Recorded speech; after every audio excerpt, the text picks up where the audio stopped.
Assalamualaikum warahmatullahi wabarakatuh. Bismillahirrahmanirrahim. Alhamdulillahi rabbil alamin. Wassalatu wassalamu ala ashrafil anbiya'i wal mursalin, nabiyyina Muhammadin wa ala alihi wa sahbihi ajma'in. Rabbi shrah li sadri wa yassir li amri wahlul 'uqdatan min lisani yafqahu qawli. Amma ba'du. Puji dan syukur bagi Allah Subhanahu wa taala, selawat serta salam atas Nabi junjungan kita Nabi Muhammad sallallahu alaihi wasallam, juga atas ahli keluarga baginda, para sahabatnya dan para pengikutnya sehinggalah ke hari kiamat. Alhamdulillah. Muslimin dan muslimat yang dirahmati Allah, insya-Allah pada pagi ini kita sambung bacaan kita dari surah Al-An'am, surah yang ke-6, bermula dari ayat 65 insya-Allah. Bermula dari ayat 65.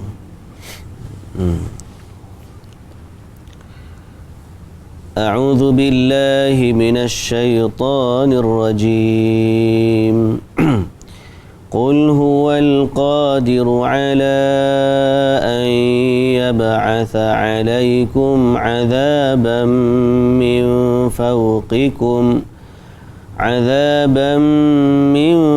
فوقكم أو من تحت أرجلكم أو يلبسكم شيعا ويذيق بعضكم بأس بعض.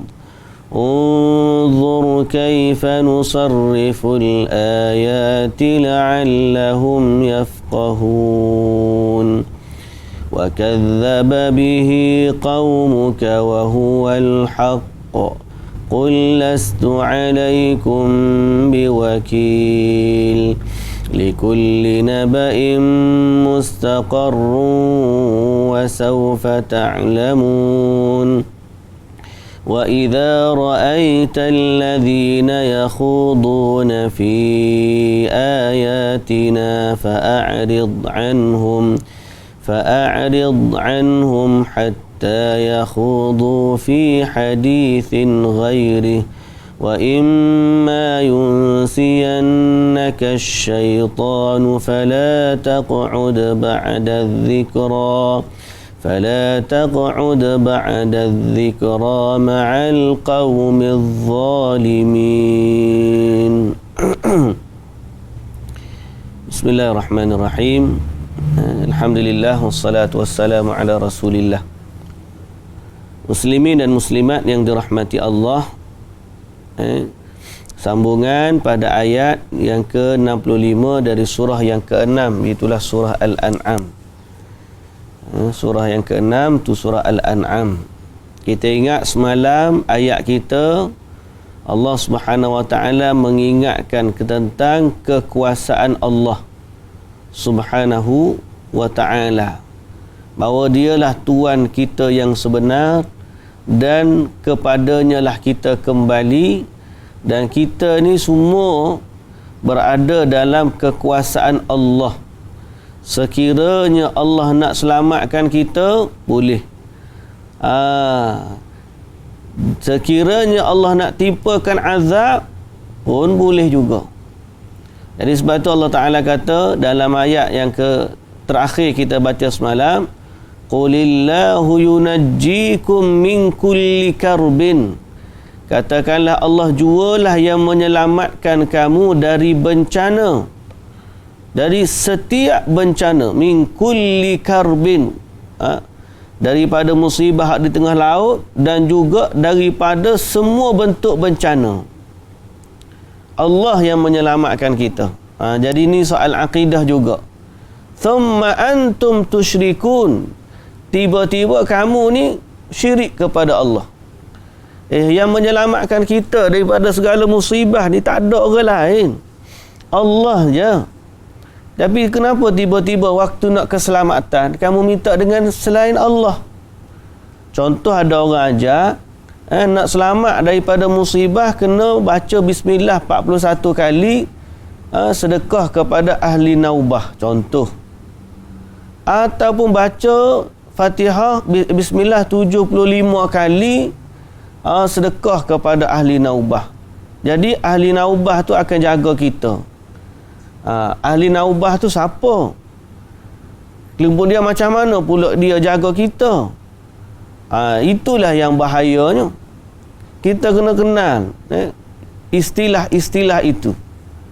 Pertama adalah dalam kitab orang kata ahli naubah. Cuma dia merujuk kepada siapa? Katanya rijalul ghaib. Tok wali yang duduk di alam ghaib. Tok wali yang duduk di alam ghaib. Ada ke tak sebenarnya tok wali yang duduk di alam ghaib ni? Kalaulah manusia, maka manusia tu duduk di alam manusia lah.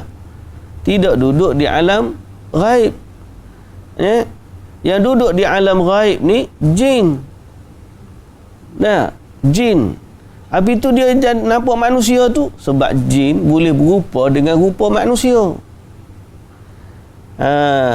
Jadi sebahagian ulama dalam masalah ni, bila dia orang sebut rijalul ghaib, lelaki-lelaki ghaib, ahli naubah dan sebagainya, mereka kata rijalul ghaib tu sebenarnya adalah jin yang berupa manusia, yang duduk di alam jin lah.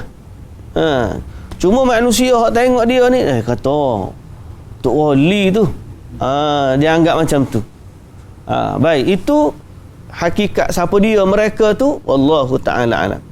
Yang kedua, kenapa apa pasal nak minta tolong dengan dia? Nak suruh jaga. Minta tolong pula secara ghaib. Kalau minta tolong secara nyata, kita tak ada masalah. Sebab minta tolong secara nyata ni benda yang dimaklumi. Allah Ta'ala apa kata? Wa ta'awanu 'alal birri wat taqwa.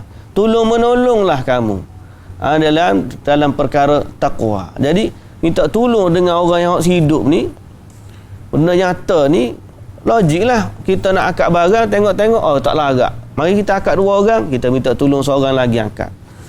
Kita susah, miskin kita ni, kita pergi minta tolong dengan dia, minta tolong dengan YB, minta tolong dengan Tok Mengulu, minta tolong dengan Tok Imam. Saya ni tak ada makan rumah saya semalam ni, boleh tak ada bantuan zakat? Saya boleh minta tolong secara nyata, tak ada masalah. Tapi bila tu minta tolong secara gaib, duduk secara gaib ni, kita sebut nama manusia nyata pun kita tak boleh. Contohnya kita duduk rumah kita suruh nama Tok Imam. Tok Imam duduk di masjid dia, wahai Tok Imam, ada ke tak duit zakat, marikanlah kepada aku, datangkanlah kepada pintu rumahku, wahai Tok Imam. Kita doa lagu tu secara gaib, tak boleh dah. Kalau telefon lain, Assalamualaikum Tok Imam, tu lain. Ni secara gaib. Pasal apa? Dia ada unsur kepercayaan akidah. Seolah-olah Tok Imam tu, dia duduk masjid dia tahu urusan kamu dalam rumah kamu secara gaib. Dan kamu pula boleh minta dengan dia. Yang tu tak boleh lah. Pasal apa? Sebab Allah Ta'ala sahaja yang berkuasa, alimul ghaibi wasyahadah, yang mengetahui benda gaib dan juga yang nyata. Alimul ghaibi wasyahadah. Jadi tak boleh lah kita minta dengan sesuatu selain dari Allah dalam sifat gaib, kerana dia ada akidah, dia melibatkan kepercayaan. Kalau minta secara nyata tu, tak ada orang petikai, tak ada pernah orang kata syirik minta tolong dengan tok wakil, patutnya minta tolong dengan Allah aja. Ada orang dia menganjing kita gitu. Kalau gitu, jangan tak boleh minta tolong dengan selain Allah kan. Tak usah minta tolong lah dengan tok wakil, dengan tok imam. Buat kerja sendiri belaka. Nak kali kubur pun tak tahulah dia kata gitu ke tak. Tapi nak ayatnya, dia kata kita ni tak payah minta tolong dengan manusia lah kalau macam tu. Jawapan kita macam sebut tadilah, ada beza. Hak secara nyata ni tak ada masalah. Minta tolong secara nyata, telefon ke bomba, ada rumah kita dimasuki ular ke gapo, minta tolong, hello bomba, boleh tak mari rumah saya tolong igat ular ni, tak ada masalah. Tapi kalau tiba-tiba ular masuk rumah kita, kita pun, wahai rijalul ghaib, wahai penjaga-penjaga pasak bumi, wahai tuan guru fulan bin fulan, kita duk seru di rumah kita tu, marilah tolong halau ular ni. Mana kita ada kepercayaan, pertama kewujudan orang gaib ni, kita percaya dia dengar kita secara gaib, kita percaya dia boleh bantu kita secara gaib. Itu melibatkan soal akidah. Di situlah bermasalah. Jadi sebenarnya macam mana? Allah Ta'ala sebut dalam ayat 64 kita baca semalam, Qulillahu yunajjikum minha. Katakanlah Allah jualah yang menyelamatkan kamu dari bencana itu. Wa min kulli karbin, dan daripada setiap bencana, setiap jenis kesusahan. Apa saja yang kamu susah, yang boleh hilangkan kesusahan kamu ni Allah aja. Thumma antum tusyrikun. Tiba-tiba kamu pergi minta tolong dengan selain Allah. Ni, minta tolong secara gaib lah ni. Dengan sifat cara kita minta tolong dengan Allah. Dengan sifat cara kita minta tolong dengan Allah. Patutnya dalam secara gitu, bila kita dah putus asa, ya Allah. Tak? Dengan manusia kita tahu kita tak samakan dia. Mari tolong akak ni kat aku ni, kita kata. Mari tolong ni. Kita tak anggap apa dia tu satu kuasa gaib. Kita kata dia nyata. Tapi kalau orang dah kata, wah ya Bulya bin Mulkan, seru nama Bulya bin Mulkan, itu maknanya kamu letak dia setanding dengan Allah. Di mana patut keadaan tu kamu kata, ya Allah tolong aku. Benda manusia zahir kita dah tak boleh dah. Bila kembali kepada yang gaib, itu Allah saja. Ya Allah bantu kami. Ya Allah ampunkanlah dosa kami. Ya Allah selamatkanlah kami. Ya Allah, ya Allah, ya Allah. Ajar diri kita sebut Allah. Tapi manusia, ada orang yang tak faham masalah ni. Dia anggap yang gaib tu sama minta tolong dengan orang yang zahir. Malah dia kata apa? Orang mati lagi boleh tolong orang depan ni dia hidup. Sebab orang mati tak ada kerja. Orang mati duk rehat je dalam kubur dia lagi boleh tolong. Dah, orang hidup ni sibuk. Dia mari mikir lagu tu pula. Mari mana jenis pemikiran macam ni? Pelik. Ya, tidak terpandu pemikiran macam ni, melainkan oleh hawa nafsu. Yang memandu dia adalah hawa nafsu. Syaitan boleh tipu sehingga akhirnya terjebak dalam kesyirikan. Betul Allah Ta'ala kata, thumma antum tusyrikun. Kamu syirikkan Allah Subhanahu wa Ta'ala. Baik. Qul huwal qadiru ala an yab'atha alaikum. Katakanlah juga, dialah yang berkuasa menghantar kepada kamu azab seksa. Kena beringat, Allah Tuhan yang sebenar ni, dia berkuasa untuk timpakan kamu azab seksa. Min fawqikum, daripada atas, wa min tahti arjulikum, daripada bawah. Au yalbisakum syi'a, ataupun dia menjadikan kamu berpecah-pecah. Wa yudhiqa ba'dakum ba'sa ba', dan merasakan sebahagian daripada kamu akan perbuatan ganas dan kejam sebahagian yang lain.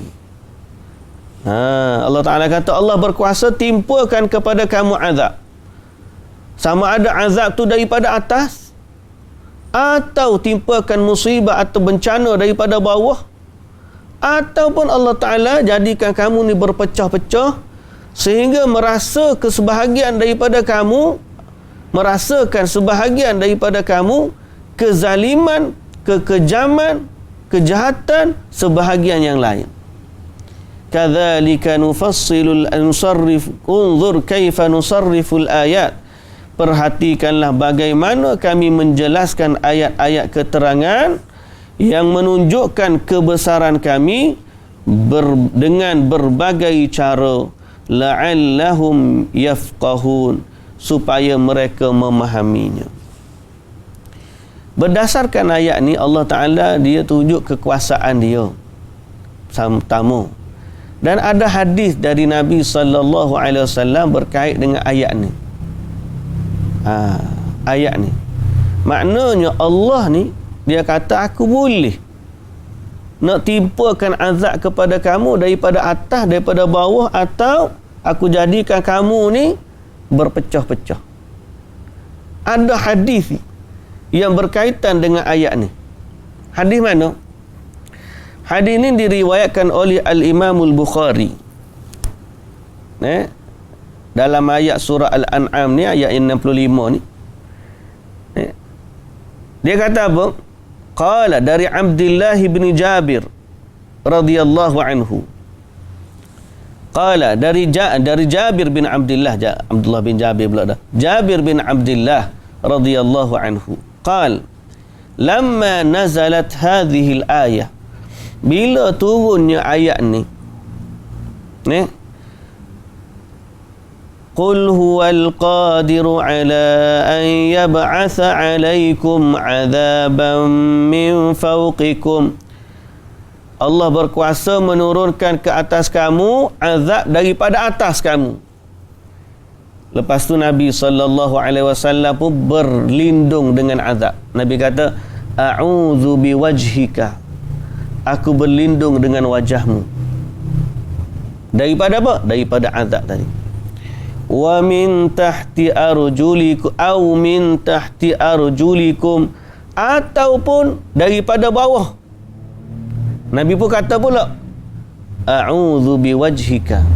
Aku berlindung dengan wajahmu ya Allah. Daripada azab daripada bawah. Mana bila Allah Taala kata azab daripada atas, Nabi berlindung. Azab daripada bawah, Nabi berlindung. Au yalbisakum syi'a, bila turun lagi sambungan dia, ataupun kami jadikan kamu berpecah dan berpuak-puak, wa yudhiqa ba'dakum ba'sa ba'd, dan kami merasakan sebahagian kamu kejahatan sebahagian yang lain. Nabi berkata, hadhihi ahwanu au aisar, yang ni lebih ringan atau lebih mudah. Yang ni lebih ringan atau lebih mudah. Apa maksud ayat ni? Apa maksud hadis ni? Faham tak hadis ni? Mula-mula kita faham ayat, kemudian kita faham doa Nabi. Ayat ni Allah Ta'ala kata dia berkuasa timpakan kamu ni, umat ni, boleh kalau Allah Ta'ala nak timpakan kamu azab daripada atas, daripada bawah, atau jadikan kamu berpecah, supaya Allah Ta'ala nak tunjuk tanda-tanda kekuasaan dia, biar kamu ni takut ataupun faham tentang kekuasaan Allah. Bila turun tentang ayat tu, ayat Quran, ayat hadis Nabi, waktu turun ayat tu tentang azab daripada atas, Nabi berlindung dengan Allah.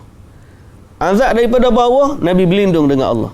Pecah belah, Nabi kata, hak ni ringan sikit.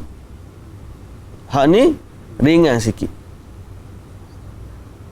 Apa maksud ayat ni? Apa maksud hadis ni?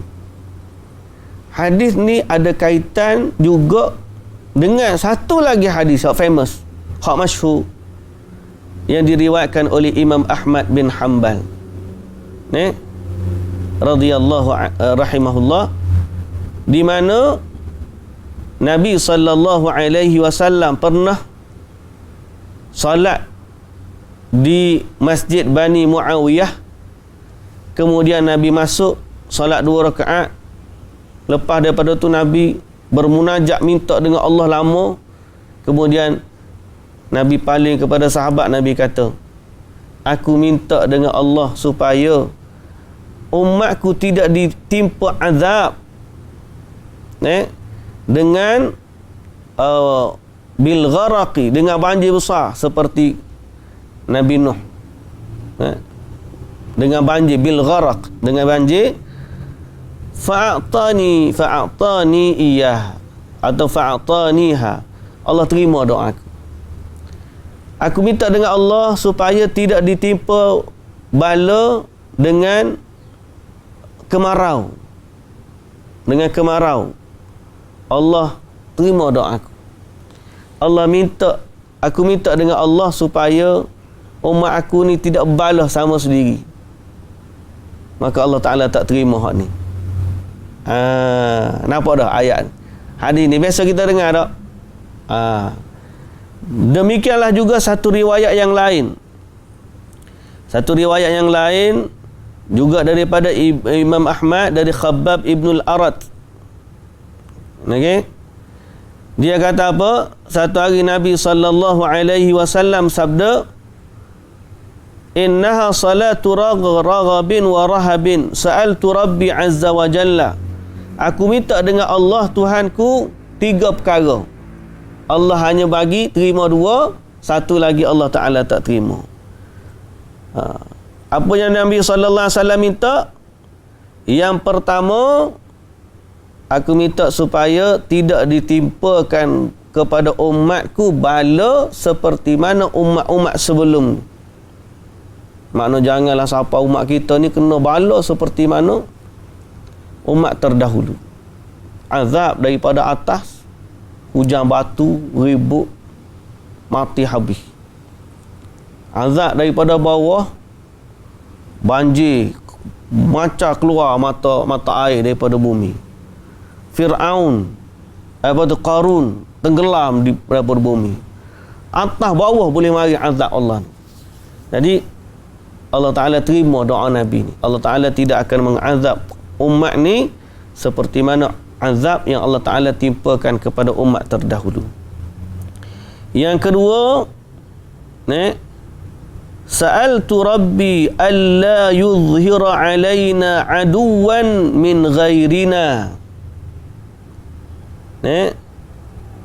Aku minta kepada Allah supaya Allah Ta'ala tidak memenangkan ke atas kami musuh dari selain kami. Musuh selain daripada kami. Maknanya Islam ni jangan kalah. Allah Ta'ala pun terima. Yang ketiga, aku minta daripada Tuhanku supaya umat ni jangan berpecah. Allah Ta'ala tak terima hak ni. Jadi ini satu permintaan yang Allah Ta'ala tak terima daripada Nabi sallallahu alaihi wasallam, iaitulah umat ni akan berpecah. Habis tu lagu mana tu? Ni semua kita famous ni hadis-hadis berpecah ni. Pecah ni. Nak buat lagu mana? Allah Ta'ala kata dah.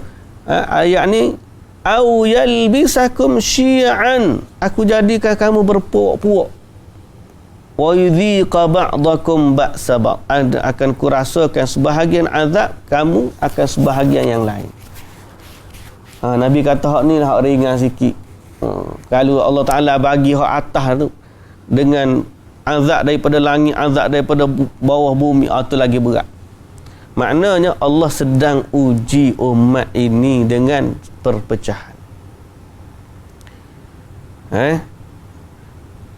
Allah sedang menimpakan musibah kepada umat dengan perpecahan. Dengan sebab kejahatan yang manusia lakukan, dengan sebab mereka menyelisihi Nabi mereka. Kalau dulu, umat dulu selisih dengan Nabi mereka, lawan Nabi mereka, maka Allah Ta'ala akan timpakan azab. Hujan batu, gempa bumi, macam-macam.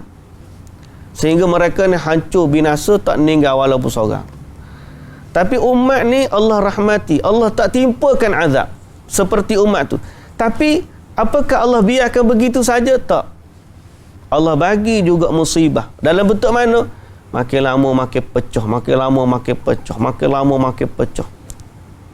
Sehingga Nabi kata, sataftariqu ummati, umat aku berpecah sampai 73 golongan. Sebab apa perpecahan ini berlaku? Sebab dia adalah sebahagian daripada musibah. Kenapa musibah tu datang menimpa kita? Sebab dosa yang kita lakukan. Apa yang masuk di dosa yang kita lakukan sehingga berpecah? Sebab kita menyelisihi perintah Rasul. Jadi kaum dulu lawan Nabi dia timpa azab. Kaum ni lawan Nabi dia tak timpa azab, ditimpakan musibah perpecahan. Jadi kalau kita pusing balik, kenapa kaum ni ditimpa musibah perpecahan? Adalah disebabkan mereka tak ikut Rasul. Jadi apa jalan untuk selamat daripada musibah ni? Kalau tak nak pecah macam mana? Ikut Allah dan Rasul lah. Betul tak? Itulah jalan kalau tak nak berpecah. Hari ni orang kata, jangan berpecah, jangan berpecah. Macam mana cara? Cuba bagi kami metod macam mana tak nak berpecah. Tak nak berpecah. Macam ni. Kami buat kerja kami, kamu buat kerja kamu. Tu dengan orang kafir, lakum dinukum waliyadin. Habis tu dengan orang sama-sama Islam ni, hak balas sama Islam ni, tak kena kata lakum dinukum waliyadin. Islam ni satu je. Lalu dia kata, kami buat cara kami, kamu buat cara kamu, jangan tegur kami tak kacau kamu. Ini bukan cara tak berpecah. Ini mencampurkan antara kebenaran dengan kebatilan. Allah tak bagi macam tu. Allah tak bagi. Allah Ta'ala kata, wala talbisul haqqa bil batil wa taktumul haqqa wa antum ta'lamun. Jangan kamu campurkan antara kebenaran dengan kebatilan. Wa taktumul haqqa wa antum ta'lamun. Dan kamu sembunyikan kebatilan, kamu sembunyikan kebenaran padahal kamu tahu benda-benda benar.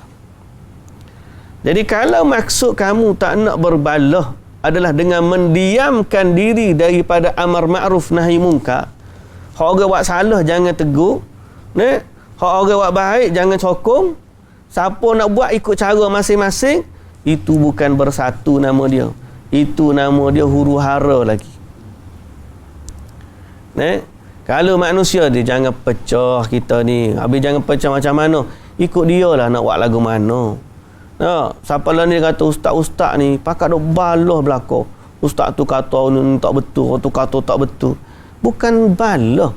Tu nasihat. Kita nak cari mana satu yang benar dalam agama. Supaya tak tercampur antara syirik dengan tauhid. Macam mana orang boleh buat benda syirik dalam keadaan dia ngajar tauhid? Supaya tak bercampur antara bid'ah dengan sunnah. Supaya tak bercampur antara taat dengan maksiat. Sebab itulah kita kata jangan sampai ada orang mengaji Quran dan berjoget sebelum mengaji Quran. Tu campur dua. Islam tak benar. Tapi alhamdulillah lah baru ni dia respon, dia kata terima kasihlah tegur dia. Dia pun banyak lagi kesalahan, kekurangan. Kita harap Allah Ta'ala bagi taufik dan petunjuk supaya niat dia baik. Moga Allah pandu dia kepada cara dakwah yang diredai oleh Allah Subhanahu wa Ta'ala. Betul bukan semua orang cara pendekatan dia mengajar, tapi jangan sampai tergelincir daripada landasan yang benar. Ajak naik motor konvoi kau sama-sama, mentang-mentang nak riding, mau ajak naik motor je. Ajak pergi mancing kau sama-sama, ajak budak-budak muda, tapi janganlah duk sampai kita terjun dalam kelalaian mereka tu tidak sifat berdakwah lah. Tapi maknanya kita jangan campur kebenaran dengan kebatilan. Wala talbisul haqqa bil batil wa taktumul haqq. Benda bid'ah, benda sunnah jangan cakaplah bab bid'ah, jangan cakap bab sunnah. Orang buat ikut dia je. Habis tu mu tahu satu sunnah, tak adakah kamu rasa nak memperkenalkan sunnah? Tak adakah kamu? Ada seorang tu bila kata, bila ada seorang post bahawa makruh dalam mazhab Syafi'i imam dan juga makmum ni menadah tangan dalam khutbah Jumaat, dalam doa khutbah. Sebab sunnahnya Nabi angkat tangan satu jari je. Jadi makmum pun dah imam tak berdoa angkat tangan, makmum tak ada tanda tangan lah. Lepas tu dia pun komen, dia ni doktor hebat dah, orang ni ngaji tinggi juga. Tapi oleh kerana dia tak suka tengok orang balah, dia kata benda-benda kecil macam ni tak payah duduk balah lah. Tak payah duduk balah lah benda-benda macam ni. Orang nak doa ikut dia lah. Benda pun makruh je. Kita kata kita bukan nak gaduh. Kita nak ajar Nabi sebut, Nabi kata atau Nabi buat. Perbuatan Nabi waktu khutbah, Nabi angkat satu jari saja. Nabi tak tadah macam ni. Dan itu juga menjadi satu sunnah yang kita ikuti. Jadi bukan soal nak bergaduh, nak memperkenalkan sunnah. Supaya orang tahu mana sunnah, mana yang bukan sunnah. Dia jangan duk bergaduh lah benda-benda gini. Ayat dia jangan bergaduh tu, maknanya waqtaktumul haqqa wa antum ta'lamun. Apakah kamu nak sembunyikan kebenaran yang kamu ketahui? Kebenaran bahawa Nabi doa waktu khutbah angkat jari. Mu tak nak bagi kau tahu orang hadis ni. Atas nama tak nak bergaduh. Tak boleh, itu bukan cara kita nak bersatu. Kalau kita nak bersatu ialah kembali kepada Quran, kembali kepada sunnah Nabi sallallahu alaihi wasallam. Inilah jalan yang mengeluarkan daripada musibah.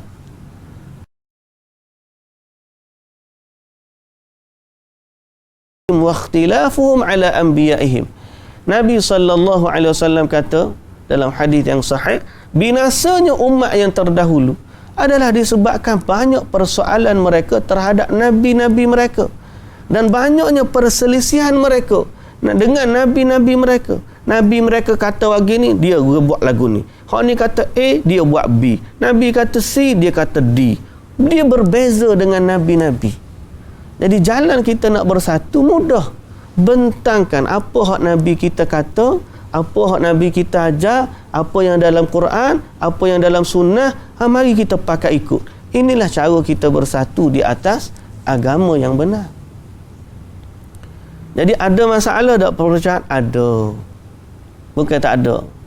Sebab tu Nabi SAW ajar kepada kita. Bila Nabi kata 3 umat dia akan berpecah kepada 73 golongan, sahabat tanya, siapa dia yang selamat daripada 73 tu? Bila Nabi kata kecuali satu je masuk syurga. Manhum ya Rasulullah? Nabi kata orang yang ikut jalan aku. Dan juga jalan para sahabat aku. Inilah jalan yang kita panggil jalan golongan yang selamat. Al-firqatun najiyah. Golongan yang selamat. Lidak kita ahli sunnah wal jamaah. Mana amalan sunnah yang kamu buat? Tak. Waktu dengar lebak ahli sunnah wal jamaah jangan kira lah. Tapi bila beramal, lari daripada sunnah. Ahli sunnah ni bukan tagline, bukan moto kumpulan, bukan moto untuk satu pertubuhan. Dia adalah cara hidup kita. Di saat kita kata kita ahli sunnah wal jamaah, kita mesti hidup di atas sunnah. Apa hak Nabi buat, kita buat. Apa hak Nabi tak buat, kita tak buat. Apa hak Nabi suka, kita suka. Apa hak Nabi benci, kita benci. Itulah ahli sunnah yang sebenar. Wal jamaah. Jamaah ni orang yang ikut Nabi ni. Bukan jamaah kita, mentah kita buat satu jamaah, kita kata kita alal jamaah. Jamaah bukan jamaah kita. Ada orang politik dia kata dialah jamaah. Ada orang kumpulan ni dialah jamaah. Kumpulan dakwah pula dialah jamaah. Tak, jamaah ni adalah kumpulan orang yang ikut sunnah Nabi. Yang mana terhimpun dalam jamaah ni sahabat Nabi, tabi'in, tabi'ut tabi'in dan semua orang yang ikut mereka ni, inilah dia al-jamaah. Kumpulan yang besar ni. Bukan kumpulan kecil. Kalau kamu kumpulan kecilmu ya jamaah ni, habis tu orang lain macam mana tak masuk kumpulanmu tak? Tak. Kumpulan yang jamaah ni kumpulan besar, sawadul a'zam. Orang yang kumpulan pengikut Nabi. Dialah hak paling ramai tu. Hak Nabi kata akhirat nanti dia akan tengok di ufuk kumpulan yang penuh ramai. Semua tu umat Nabi. Hak tak ikut Nabi waktu nak datang dihalau. Nak minum kolam Nabi dihalau daripada kolam. Macam mana kamu nak kata kamu jamaah? Kamu tak ikut Nabi. Kalau orang tak ikut Nabi akan dihalau daripada kolam Nabi. Al-jamaah sebenarnya adalah kumpulan besar daripada zaman dulu sahabat sampailah akhir zaman. Apa sifat mereka? Sifat mereka ialah mengikut sunnah Nabi. Itu ciri kriteria al-jamaah. Mereka adalah orang yang dalam hidup mereka, amalan mereka berpandu kepada sunnah Nabi sallallahu alaihi wasallam. Jadi kalau kita tak nak berpecah, inilah saja jalan dia. Kalau kita ajak orang, janganlah duduk bala. Istilah jangan duduk bala tu maksud apa? Maknanya kalau orang buat salah, kita jangan marah. Orang buat bid'ah, kita kena kata hak dia buat tu sunnah. Kadang-kadang orang ni bid'ah tu sampai sudah dijenamakan kembali menjadi sunnah. Sunnah Nabi tu dijenamakan kembali menjadi benda pelik. Sunnah dianggap bid'ah. Bid'ah dianggap sunnah. Tu terbalik kurang habis. Dunia pelik sungguh. Maknanya bila kita perkenalkan satu sunnah, dia rasa pelik. Tak ada orang buat benda ni. Tak raja orang buat. Mu berdoa sangat ni, berdoa melampau pokok mu ni. Biarlah. Orang dah buat lama dah. Orang dah buat lama dah cara ni. Jadi dia anggap hak lama tu sunnah. Kita perkenal hadis sahih. Hak ni pula dianggap macam benda baru. Bid'ah ni benda barulah, bid'ah ni. Mungkin dia tak panggil kita kata sunnah ni bid'ah. Dia panggil dengan nama lain. Dia panggil dengan apa nama? Wahabi ke. Bawa hadis sahih sikit. Wahabi. Tanya apa hadis yang Wahabi. Mungkin dia guna nama jenama lain. Mungkin dia tak guna Wahabi, dia guna kaum muda. Mungkin dia tak guna nama kaum muda, dia guna nama puak-puak syok sendiri. Mungkinlah dia guna nama. Tapi maknanya apa? Dia anggap apa yang didatangkan daripada sunnah Nabi ni sesuatu yang benda memecah belahkan masyarakat. Sedang ikut amalan tok nenek ni lah betul menyelamatkan. Lagi kita ikut, lagi kita pecah. Lagi kita ikut, lagi kita pecah. Sebab apa? Sebab Allah dah sebut dalam Quran. Aw yalbisakum syi'an wa yudhiqa ba'dakum ba'sa ba'd. Allah akan menjadikan kamu ni berpecah.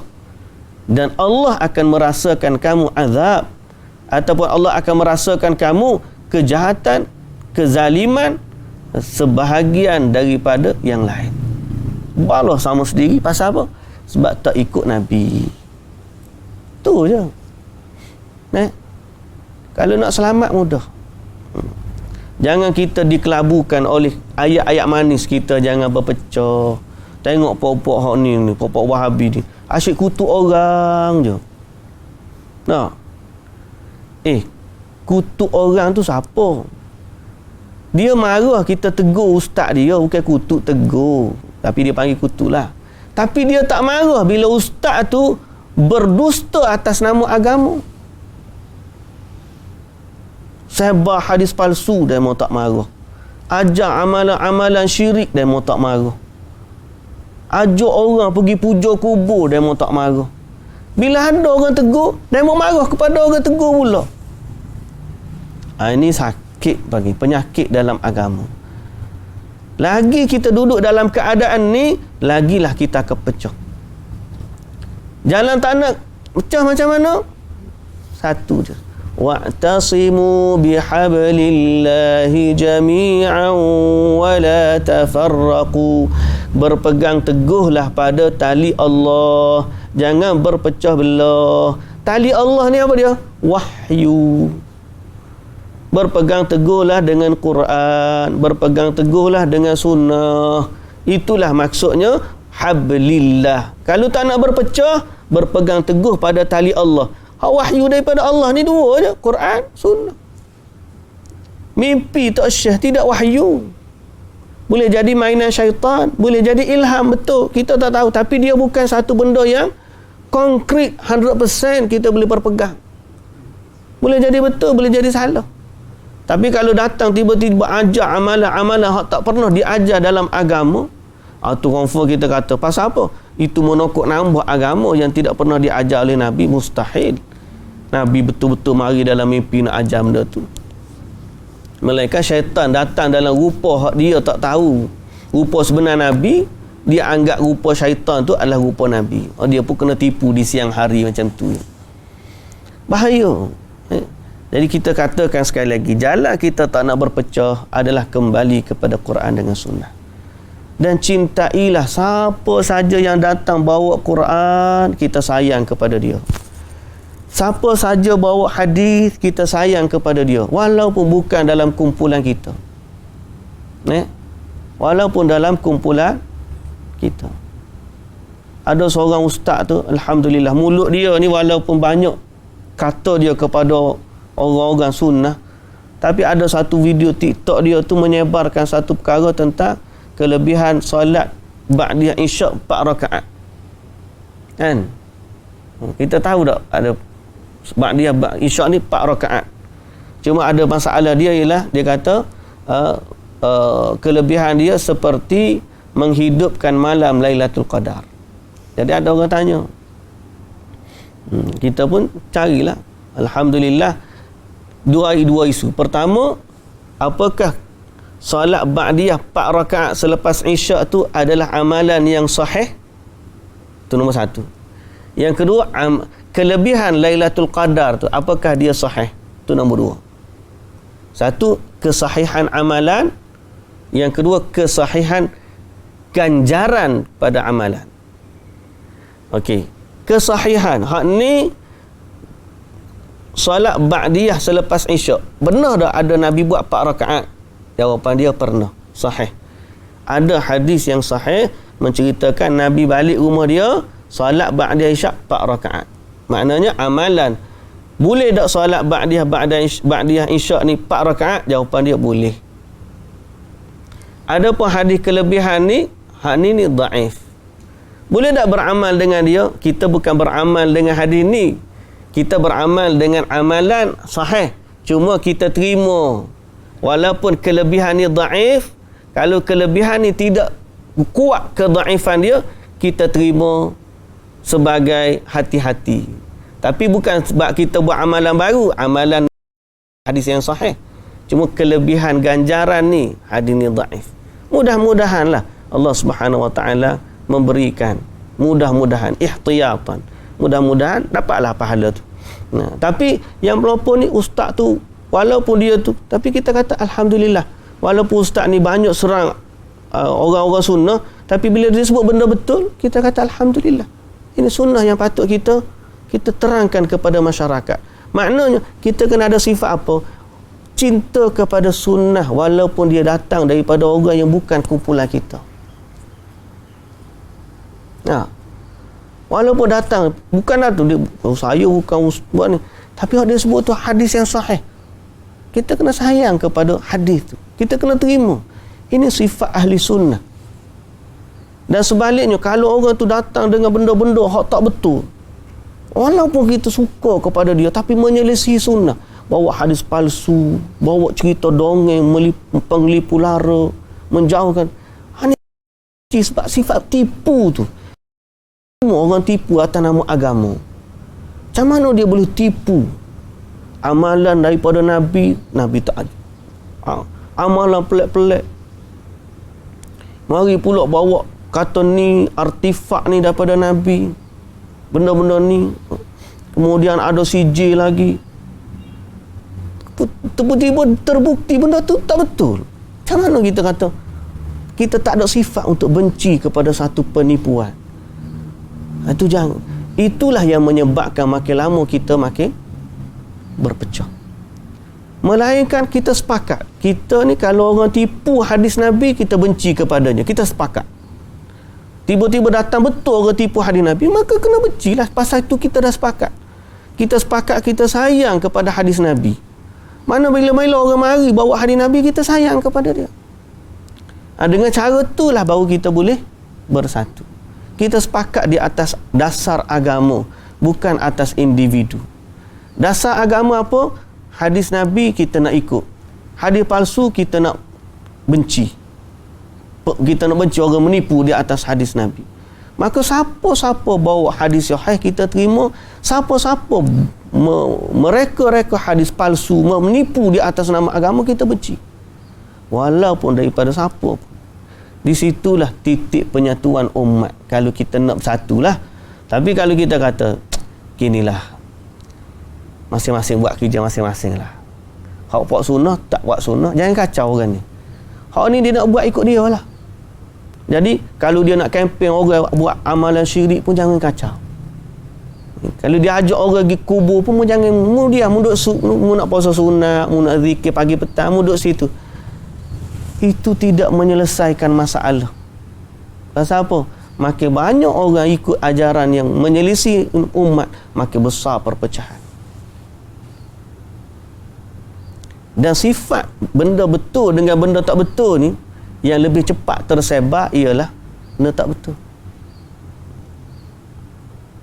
Kalau orang yang betul ni tak buat kerja amal ma'ruf nahi munkar, ajaran atau menasihati dalam agama, Syekh Al-Albani rahimahullah, dia ni tukang jam. Kerja dia dia ulama. Tu orang dok kata dia ni bukan ulama, dia tukang jam je. Oh, sedap kecek lagu tu. Tak, betul kita ngaku dia adalah tukang jam. Sebab dia menjadikan punca pendapatan dia dengan beki jam. Tapi dalam masa yang sama, dia adalah seorang ulama. Cuma nak sebutnya, kerana sayangnya kepada agama, resip kedai jam dia tu, dah, perkhidmatan jam sekian, resip tu, kat resip tu dia tulis hadis, inna dinun nasihah. Ad-dinun nasihat atau innamad dinun nasihat. Sesungguhnya agama itu adalah nasihat. Dia tulis dekat resip jam, resip kedai dia. Sayangnya agama nak kembalikan kepada masyarakat. Agama kembali kepada hadis Nabi sallallahu alaihi wasallam. Gitu baru kita tak pecah. Semoga Allah Ta'ala mengembalikan umat ini bersatu di atas agama. Tapi nak boleh tu Nabi doa pun Allah Ta'ala kata itu ujian yang Allah Ta'ala akan bagi. Tu baru bab khilaf agama, mari bab politik pula lagi pecah. Sebab tu politik ni dia kena duduk atas agama juga. Bila kita cakap gitu dia kata ni penunggang agama.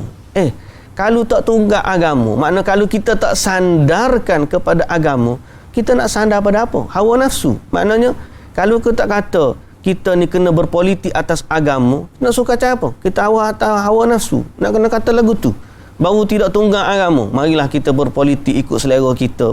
Siapa yang betul kita anggap betul. Siapa betul dia tu adalah siapa? Hawa nafsu. Mesti cakap dalam agama. Cuma agama tu merujuk kepada sifat agama sebenar, bukan kumpulan. Hari ni isu arak. Kalau betul atas dasar agama, siapa-siapa pun yang lawan arak kita sokong. Siapa-siapa yang nak kepada arak kita tolak. Pasal itu agama kita.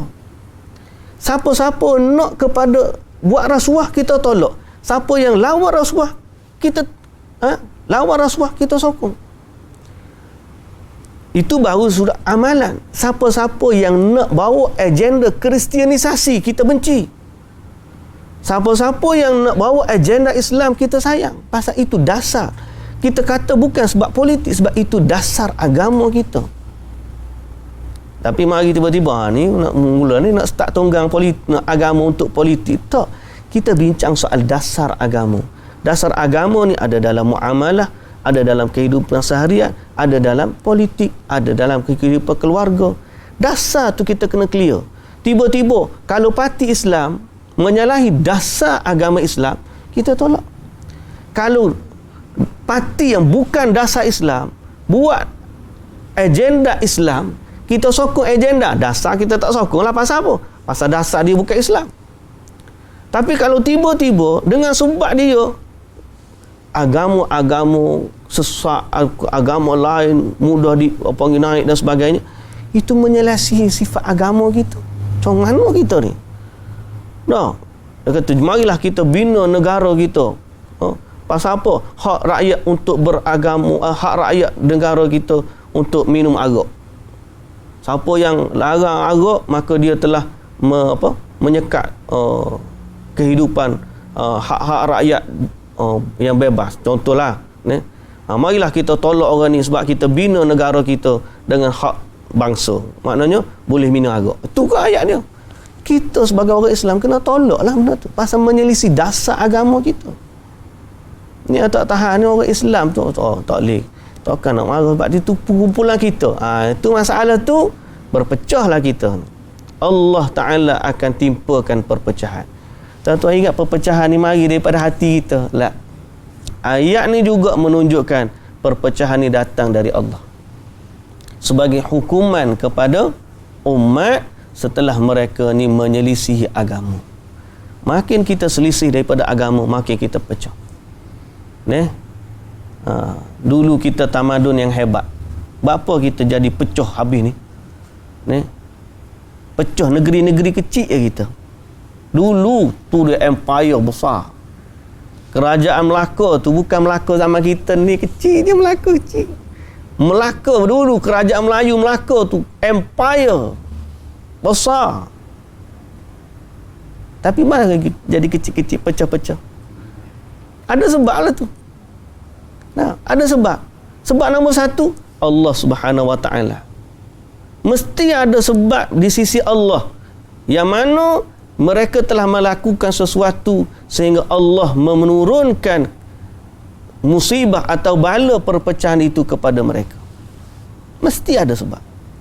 Bagaimana hari ni, makin lama makin pecah. Dulu empire tak?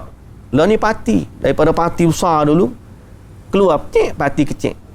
Keluar pula macam kek sebiji, orang potong sikit keluar. Potong sikit keluar. Potong sikit keluar. Orang Melayu sajalah ni, Melayu Islam lah. Berapa parti yang ada? Kek tu kena kerak habis tau. UMNO, PAH, PKR, Bersatu, Amanah. Hak tu hak besar nampak lah. Mari berjasa pula. Lepas tu lagi apa lagi? Pejuang, Muda, Putera. Allahu Akbar. Kenapa Allah izinkan benda ni berlaku? Padahal dalam semua hati ya Allah, satukanlah hati umat Islam ya Allah. Tapi tak boleh nak bersatu juga. Sebab hati-hati ni dimiliki oleh Allah, dan Allah Azza wa Jalla menimpakan bala perpecahan ini kerana mereka tidak bersatu di atas agama Allah. Kalau mereka pakat semua bersetuju atas dasar-dasar Quran dan juga As-Sunnah, Allah Ta'ala akan wa'allafa baina qulubihim. Allah yang satukan hati-hati. Law anfaqta ma fil ardi jami'an ma allafta baina qulubihim walakinna Allah allafa bainahum. Kalau kamu belanjakan harta seisi bumi ni untuk satukan hati manusia, marilah kita bersatu. Kamu keluarkan habis khazanah apa? Reserve negara. Federal Reserve, kamu keluarkan semua. Parti politik ni, kita ada harta ni, siapa yang ikut kami akan bagi. Even kalau majlis raja-raja tiba-tiba buat satu keputusan, semua parti politik bersatulah atas nama negara. Tiba-tiba di saat itu mereka tidak mengikut Al-Quran dan juga As-Sunnah, mereka tetap akan berpecah, kerana perpecahan itu adalah musibah dari Allah. Tak ada jalan melainkan kembali kepada Allah. Kalau keluarkan Federal Reserve, habis harta perbendaharaan negara, keluarkan, letak di satu entiti, majlis raja-raja sebagai contoh, panggil semua parti politik, kami akan bagi dana ni untuk kita uruskan negara secara adil dan saksama, tak ada rasuah, tak ada apa, kita akan bina semula negara. Kalau kita tak ikut Quran dan Sunnah, kita akan pecah pula. Andai kata, saya kata andai kata, maknanya tak ada jalan, melainkan kembali kepada Quran dan Sunnah. Semoga Allah Ta'ala memahamkan kita kepada Quran dan Sunnah. Khilaf sikit-sikit tu biasa, tapi jangan kita berbeza pendapat di atas apa yang Allah tetapkan dalam Quran dengan Sunnah. Dasar firm, mesti firm.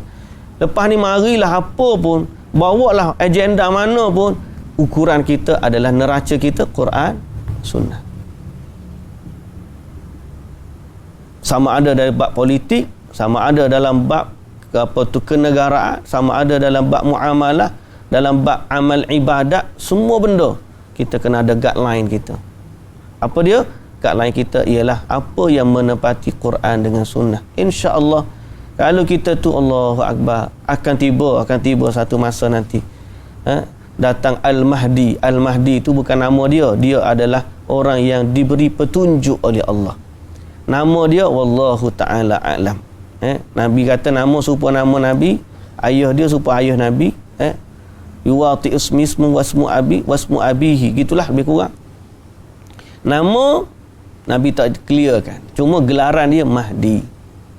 Gelaran tu pun bukan orang bagi. Gelaran hak sifat dia. Sifat dia orang yang bila memimpin, dia memimpin dengan petunjuk dari Allah. Dia diberi petunjuk oleh Allah Subhanahu Wa Taala. Yang tu yang kita nantikanlah. Bila tak tahu. Bila tu kita lah kena kembali. Usaha kita lah ni jangan tunggu dia. Usaha kita ni kena bermula dengan apa yang kita dah ada. Apa yang kita dah ada? Quran dan hadis depan kita. Kita ikut ni, lagi insya-Allah Allah Taala rezekikan pemimpin yang benar itu datang. Tapi kalau kita tak ikut, lagilah benda tu lambat lagilah. Jadi kita hak depan kita ni, langkah pertama, the first step kalau kita nak kembalikan keamanan, penyatuan umat Islam, the first step ialah bukan bersatunya ahli politik. The first step ialah kita semua sebagai rakyat dan juga umat kena semua kembali kepada Al-Quran dan juga As-Sunnah. Itu first step untuk bersatu. Wa'tasimu bihablillahi jami'an wa la tafarraqu. Baik. Masuk cerita politik panjang lalu. Dah sebab panggil tengah semangat nak mengundi kan tak? Saya tak mengundi, cuma baca jelah. Wa kadzdzaba bihi qaumuka wa huwal haqq qul lastu 'alaikum biwakil. Kata dia, dan kaum engkau wahai Muhammad mendustakannya, yakni Al-Quran, padahal dia benar. Qul lastu 'alaikum biwakil. Maka katakanlah, aku bukanlah orang yang ditugaskan menjaga urusan kamu. Kalau tiba-tiba setelah ajak manusia tak nak ikut, maka itu urusan mereka. Hijau kita ajak, lastu alaikum biwakil, aku tak boleh nak buat apa. Wakil di sini ialah penjaga urusan. Aku tak boleh nak jaga kamu juga daripada kemurkaan Allah. Kalau dah kamu tak ikut, aku tak boleh kata apa. Aku tak boleh nak jaga kamu daripada kemurkaan Allah. Lastu alaikum biwakil. Dan aku tidak dipertanggungjawabkan untuk jaga urusan kamu sehingga kamu kena betul-betul beriman kepada Allah. Maknanya kalau kamu tak ikut Quran, aku dah berlepas diri daripada kamu. Likulli naba'im mustaqar. Likulli naba'im mustaqar. Tiap-tiap khabar berita mempunyai masa yang menentukan. Likulli naba'in mustaqar. Tiap-tiap khabar berita ada masa yang menentukannya.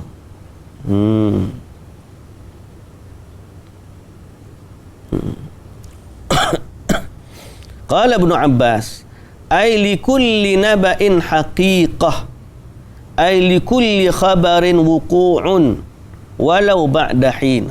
Cantik ayat dia ni. Ibn Abbas kata, likulli naba'in mustaqarrun fasawfa ta'lamun. Mana setiap berita yang dibawa ni akan ada realitinya. Akan pasti berlaku walaupun setelah beberapa waktu. Makna kalau tak berlaku sekarang ni pun akan berlaku nanti. Setiap benda yang Allah Ta'ala sebut dalam Quran ni akan pasti berlaku walaupun kamu tak tengok depan mata kamu, tapi kamu akan tahu nanti. Likulli naba'in mustaqarrun fasawfa ta'lam. Makna kalau Allah Ta'ala kata kamu akan pecah, membuatlah lagu mana pun pecah juga.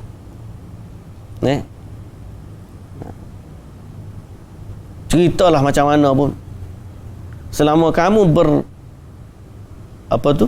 kamu tidak bersatu atau tidak berpegang kepada petunjuk Allah, selagi itulah kamu akan. Gitu dah Allah Ta'ala kata dalam Quran, maka gitulah yang akan berlaku. Wa idza ra'aita alladhina yakhuduna fi ayatina fa'rid 'anhum hatta yakhudu fi haditsin ghairi. Dan apabila engkau melihat orang-orang yang memperkatakan dengan cara mencaci atau mengejek-ejek ayat kami, maka tinggalkanlah mereka sehingga mereka memperkatakan soal yang lain. Dan jika engkau dilupakan oleh syaitan, maka lalu engkau duduk dengan mereka. Ayat ni Allah Ta'ala larang kita ni duduk bersama dengan orang-orang yang mengejek-ngejek ayat-ayat Allah. Dia tak beriman, dia ejek ayat Allah, kita pergi duduk dengan dia. Jangan. Fala taq'udu ma'ahum. Jangan kamu duduk dengan dia. Wa idza ra'aita alladhina yakhuduna fi ayatina. Bila kamu tengok orang tu memperlekehkan, mengejek ataupun cakap benda tak baik, caci, yakhuduna fi ayatina, maki apa, caci apa, ejek apa, ayat-ayat Allah, hukum-hukum Allah, keterangan-keterangan yang Allah Ta'ala tetapkan. Fala, jangan apa? Atau fa'arid anhum, maka berpalinglah dari mereka. Ni macam kena suluh dengan lampu spotlight ya. Bila mu tengok orang, dia ni kerja dia caci agama Allah, hina hukum Allah, ejek umat Islam, mempertikaikan agama Islam. Jangan kamu duduk dengan mereka. Berpalinglah dari mereka. Berpalinglah, fa'arid anhum. Berpaling dari mereka. Hatta yakhudu fi hadithin ghairi. Sehingga mereka ni tukar percakapan mereka. Jangan cerita tentang mengejek, mencaci ayat-ayat Allah. Ni cerita tentang macam mana Islam mengajar umatnya mengasingkan diri daripada musuh-musuh Allah. Kita kena beza dengan mereka. Jangan duduk dengan mereka. Ni kita jadi duduk sebaku dengan dia. Dia kata lagu tu, kita pun oleh kerana duduk sebaku dengan dia, kita tak kata, kita diam je. Tapi tak boleh. Jangan duduk dengan mereka. Fa'arid, berpaling, hatta yakhudu fi hadithin ghairi. Cuma dia kata, ustaz, kalau tak duduk tu nak pergi duduk mana? Duduk sini pun lagu tu juga, duduk sini pun lagu tu juga. Allahu Akbar. Musibah tuan-tuan, musibah. Tak tahu nak pergi duduk dengan mana lah kita ni. Duduk alik ni pun tak kena, duduk alik tu pun tak kena. Akhir sekali terpaksa guna kaedah. Apa dia kaedah kita guna? Akhafud dararain. Hak mana paling kurang mudarat tu je. Kalau mudarat hak ni, mudarat dari sudut akhlak. Mudarat ni dari sudut akidah. Kena ambil hak bermasalah dari sudut akhlak, tapi akidah dia selamat. Daripada bermasalah daripada akidah, akhlak dia selamat. Kena gitu ya. Akhafud dararain. Hak mana paling pasal apa? Tengok kali ni pun tak kena. Hak kali ni pun tak kena belaka. Payah dah zaman kita ni, zaman fitnah. Kecek mudah hari ni. Tak sedap dia ngajam ke, dia tidak duduk di medan, dia kata. Betul lah. Kalau terduduk di Medan tak mengajarlah tafsir ni, cakap lain lah pula. Nah, tapi nak sebutnya payahnya zaman ni. Sebab apa? Sebab satu je. Umat ini sedang ditimpakan musibah oleh Allah kerana sifat mereka lari daripada petunjuk Allah. Al-Quran dan juga As-Sunnah. Jadi kalau nak kena patuh. Nombor sekali-sekali Allah Ta'ala kata, jangan duduk dengan kumpulan yang mengejek mencaci agama Allah. Wa imma yunsiyannaka syaitan. Kalau tiba-tiba syaitan menjadikan kamu lupa, masa tu kamu lupa, kamu pergi duduk dengan dia, sembang dengan dia dan sebagainya, tiba-tiba fala taq'ud ba'da dzikra, kamu pun teringat, dulu aku ingat kau dia okey, rupa-rupanya dia tak okey juga. Fala taq'ud ba'da dzikra, jangan kamu duduk lagi setelah kamu sedar. Janganlah kamu duduk lagi bersama-sama dengan kaum yang zalim itu sesudah kamu mengingati akan larangan itu. Fala taq'ud ba'da dzikra ma'al qaumiz zalimin, dengan kaum yang zalim itu. Saya tak sebut nama kan hari ni kan, tak sebut kumpulan mana kan, kita sebut ciri-ciri dia saja. Jadi tuan-tuan faham ciri ni. Saya bukan nak kata kumpulan A, kumpulan B, nanti kena pula tembok ustaz ni kata ni lah penunggang agama, dia kata. Tak, kita cakap soal agama. Ciri ni ada tak? Ada. Maka tuan-tuan ambil ciri ni, fahamlah dengan apa yang berlaku situasi kita. Ayat ni turun pada Nabi sallallahu alaihi wasallam, larang kumpulan orang beriman duduk bersekongkol dengan orang kafir musyrikin yang dulu kerja mereka adalah nak memusuhi agama Allah. Kerja mereka nak menentang Nabi sallallahu alaihi wasallam. Tapi ayat ni, ciri yang dia ada dalam ayat ni sama sampai akhir zaman. Mana-mana orang yang bersama dengan Nabi sallallahu alaihi wasallam, kamu sokong dan sayang mereka. Mana-mana orang yang memusuhi agama Allah, berpalinglah dari mereka. Kalau kamu lupa, kamu duduk dengan dia, kamu dalam keadaan kamu tak tahu ditipu oleh syaitan. Tapi tiba-tiba setelah diberitahu, kamu ingat, jangan lagi kamu duduk dengan kumpulan-kumpulan yang zalim. Ciri saya tak sebut nama siapa-siapa. Ini adalah kaedah kita dalam beragama. Boleh jadi hari ni dia berubah, puak A hak gini, esok puak B lagu ni. Moga Allah Ta'ala memandu kita kepada taufik dan hidayah yang benar.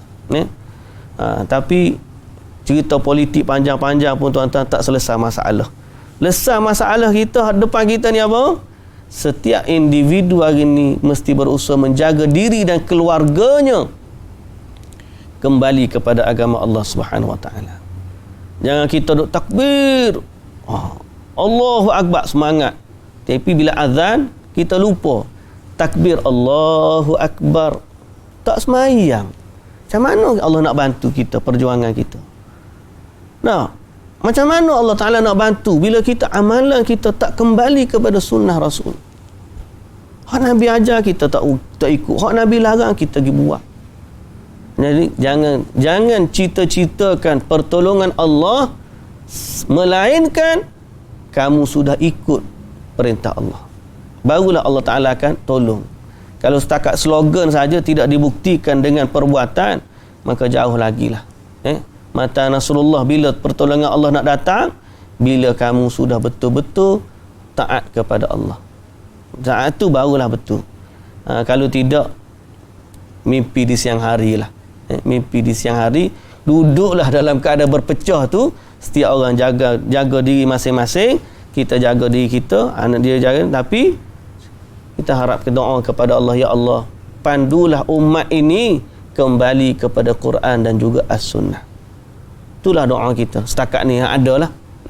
Nak bersatu, tidak akan bersatu sehingga kembali kepada Quran dan juga Sunnah. Wallahu ta'ala alam. Subhanakallahumma wa bihamdika, asyhadu an la ilaha illa anta, astaghfiruka wa atubu ilaik. Aqulu qawli hadza wa astaghfirullahal azim li wa lakum. Assalamualaikum warahmatullahi wabarakatuh.